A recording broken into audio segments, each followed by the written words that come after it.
আসসালামু আলাইকুম সবাইকে। আমার পরিচিত একজনের বাচ্চা বয়স ৪ বছর। স্বাভাবিকভাবে বেড়ে উঠছিল বাচ্চা। যখন যা খাবার প্রয়োজন খাচ্ছিল, তার যা ন্যাচারাল অ্যাক্টিভিটি শো করার কথা সেটিও সে করছিল। কিছুদিন পর বাচ্চার খাবারে কিছুটা অনীহা জন্ম নেয় এবং সাধারণত এটি হতেই পারে, বাচ্চারা কখনো খেতে ভালোবাসে, কখনো বাসে না। মা যেটি করলেন যে বাচ্চার জন্য একটি ফোনের ব্যবস্থা করলেন, মানে মায়ের ফোনটার ভিতরে কার্টুন এনে দিলেন। বাচ্চা সেই কার্টুন দেখে দেখে খাবার খাওয়ার অভ্যস্ততা তৈরি করলেন। বাচ্চা এবার যেটি হলো, দেখা গেল যে কিছুদিন পর, যেহেতু আমাদের দেশের বাচ্চারা যে ধরনের কার্টুন দেখে তার ম্যাক্সিমামই হচ্ছে ভিনদেশি ভাষার, অন্য ভাষার। এই বাচ্চার মধ্যে কথা বলার ভিতরে তার টোন চেঞ্জ হয়ে যাচ্ছিল এবং কথা বলার মধ্যে অন্য দেশি সে যেই ভাষার কার্টুন দেখছে সেটি তার ভিতরে চলে আসছে। মা এটিকে খুব নর্মাল একটা ব্যাপার হিসেবে কাউন্ট করছিল, খুব সিরিয়াস কিছু ভাবছিল না। ওদিকে মা খুব নিশ্চিন্ত মনেই তার স্বাভাবিক কাজকর্ম করতে পারছিলেন। বাচ্চার দিকে তার এক্সট্রা কেয়ার করতে হচ্ছে না। বাচ্চা এবার যখনই মা দিচ্ছে সে খাচ্ছে, কিন্তু তার চোখ ফোনে, তার সমস্ত মস্তিষ্কের অ্যাক্টিভিটি ফলো করছে ফোনের মধ্যে কী হচ্ছে, বাচ্চা কি খাচ্ছে কি খাচ্ছে না, কোন খাবারের টেস্ট কেমন, এটি বাচ্চা বোঝার চেষ্টা করছে না। এবার কিছুদিন পর বাচ্চার ডিমান্ড বেড়ে গেল। বাচ্চা ফোন ঘাঁটতে ঘাঁটতে, যেহেতু এখনকার বাচ্চারা খুব বেশি আইটির প্রতি তার অ্যাডিকশন থাকে, ডিভাইসের প্রতি তার ভালোবাসা বেশি থাকে, বাচ্চা এবার মোবাইলের গেমসের প্রতি আসক্ত হয়ে যাচ্ছিল এবং এবার দুই একটা গেমস মাও তাকে ডাউনলোড করে দিচ্ছিলেন এবং এর বাইরে বাচ্চা নিজে নিজে এবার কিছু গেম ডাউনলোড করলেন, যে গেমসগুলো সাধারণত এখন বাচ্চারা যে ধরনের গেমস খেলে সেই গেমসের ভিতরে এমন কিছু গেমস রয়েছে যেগুলো খুবই ধ্বংসাত্মক। এটা ধ্বংস করে ফেলছে, একে গুলি করছে, একে কেটে ফেলছে, এইরকম খুবই বীভৎস কিছু গেমস আছে এবং এইগুলো বাচ্চারা যখন দেখে তখন তাদের মস্তিষ্ক স্বাভাবিকভাবে চিন্তা করতে ব্যর্থ হয়। যেই বাচ্চা এতদিন পর্যন্ত বাসার মধ্যে সমস্ত অ্যাক্টিভিটিতে পারফর্ম করছিল, বাসার সমস্ত কিছুতে তার ইনভলভমেন্ট ছিল, এই বাচ্চা এখন সারাক্ষণ কাকে গুলি করা হলো, কাকে মেরে ফেললো, কাকে ছুরি দিয়ে আঘাত করা হলো, কোথায় রক্ত দেখা গেল, এইরকম নানা রকম বীভৎস কিছু দেখতে দেখতে একসময় বাচ্চাকে কে খাওয়াচ্ছে, কে ডাকছে, কি বলতে হবে, সব কিছু ভুলতে বসছে। এবং অবাক করা ব্যাপার হচ্ছে যে কিছুদিন পর বাচ্চার এমন চেঞ্জ আসলো যে বাচ্চা এবার ডাকলেও শুনছে না।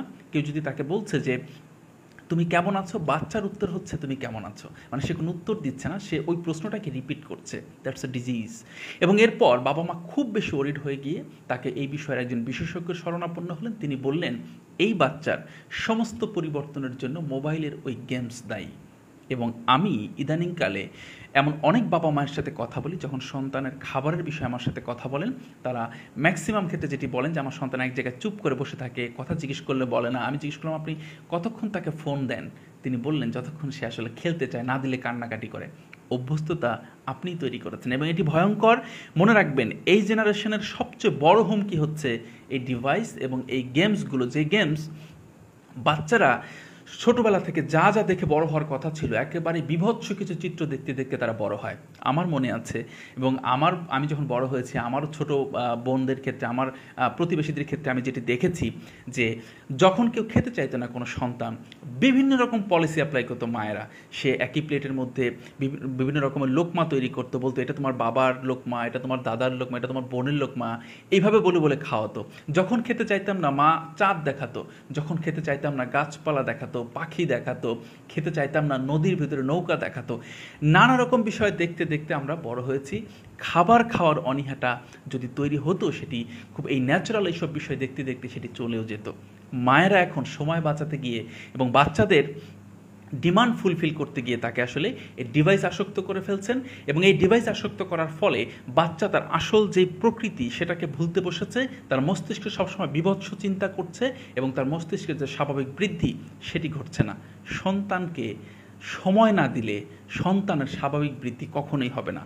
আমি এমন অনেক পরিবারকে চিনি যেই পরিবার সময় মতো বাচ্চাকে ঠিকমতো পুষ্টিকর খাবার নিশ্চিত করতে পারছেন না। ঈদ আসলে ঠিকমতো ওই সন্তানের জন্য কাপড় কিনতে পারছেন না, কিন্তু বাবা সারাদিনের ভ্যান চালিয়ে এসে সন্ধ্যার সময় সন্তানদের নিয়ে গল্প করছেন। এবং এই সন্তানের যে মানসিক বিকাশ, এটি আমি অনেক উচ্চবিত্তের পরিবারের সন্তানের মধ্যেও দেখতে পাইনি। সন্তানের জন্য সবচেয়ে বড় ইনভেস্টমেন্ট হচ্ছে সময়। অর্থের প্রয়োজন রয়েছে, কিন্তু এক নির্দিষ্ট অর্থের পর সন্তানের জন্য সবচেয়ে বড় প্রয়োজনীয় বিষয় হচ্ছে বাবা মায়ের সময়। পরিবারের সন্তানকে সঠিকভাবে বেড়ে ওঠার ক্ষেত্রে বাবা মা যদি সময় দিতে না পারেন, তাহলে আপনার এই সন্তান কতটুকু মানসিক বিকার, স্বাভাবিক মানসিক বৃদ্ধি নিয়ে বড় হবে, অথবা মানসিক তার বিকৃতিটা তৈরি হবে এই ছোটোবেলা থেকেই, এটি নির্ভর করে একমাত্র বাবা মাই সন্তানকে কতটুকু সময় দিচ্ছেন।